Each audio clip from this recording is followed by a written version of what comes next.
Kilometre સુધી પોતાની બહેનનો કંકાલ ખભા પર મૂકીને બેંક સુધી પહોંચે છે. જ્યારે પોતાની બહેનના મૃત્યુને સાબિત કરવા માટે એના કંકાલ લઈને જવું પડ્યું. પણ સિસ્ટમ શું કહે છે? પુરાવા લાવો, પ્રક્રિયા પૂર્ણ કરો. ગરીબ અને આદિવાસી વિસ્તારોમાં લોકો પાસે હજુ પણ જન્મના દાખલો નથી, મૃત્યુનો દાખલો નથી, જમીનના કાગળો નથી. શું સિસ્ટમ એટલી જટિલ હોવી જોઈએ? શું માનવતા કોઈ ફાઇલમાં બનશે? જોહાર દોસ્તો, આપ સૌનો જય હો. એક માણસ આશરે 3 કિલોમીટર સુધી પોતાની બહેનનો કંકાલ ખભા પર મૂકીને બેંક સુધી પહોંચે છે.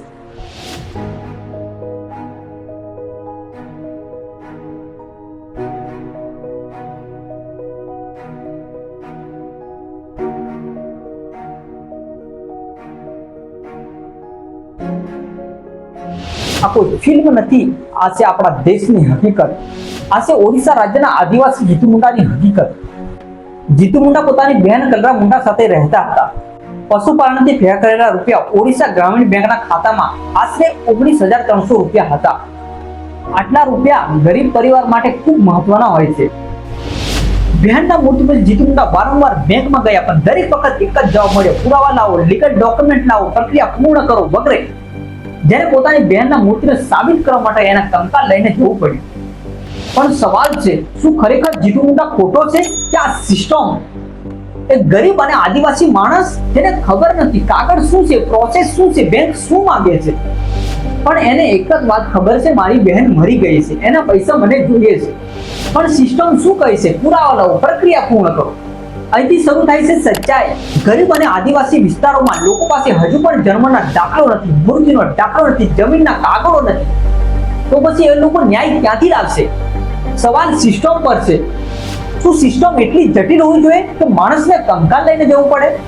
શું ગરીબ અને આદિવાસી લોકો માટે અલગ સરળ વ્યવસ્થા નથી હોવી જોઈએ? શું માનવતા કોઈ ફાઇલમાં બનશે? હકીકત કડવી છે. આજે પણ ઘણા આદિવાસી ગામોમાં હોસ્પિટલો ખાલી છે, શાળાઓ અધૂરી છે, રોજગારી નથી અને જાગૃતતાનો અભાવ છે. અને આ બધું જાણવા છતાંય સિસ્ટમ માત્ર કાગળ માંગે છે. ઘણીવાર પંચનામું અને પંચોના કહેવાથી પણ માનવામાં નહીં આવતું. જીતુ મુંડા એકલો નથી, તો દરેક આદિવાસી અને ગરીબ માણસ જે સિસ્ટમ સાથે લાચાર છે એ જીતુ મુંડા છે.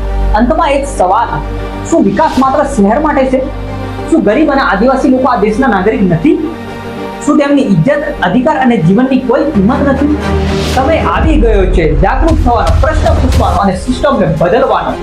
કારણ કે જ્યારે ન્યાય માટે માણસને કંકાલ લઈને જવું પડે ત્યારે સમજવું જોઈએ કે સમસ્યા માણસમાં નથી, સિસ્ટમમાં. મિત્રો, આ વિડીયો શેર કરો જેથી દરેક સુધી આ હકીકત પહોંચે અને અવાજ ઉઠે. જય જોહાર.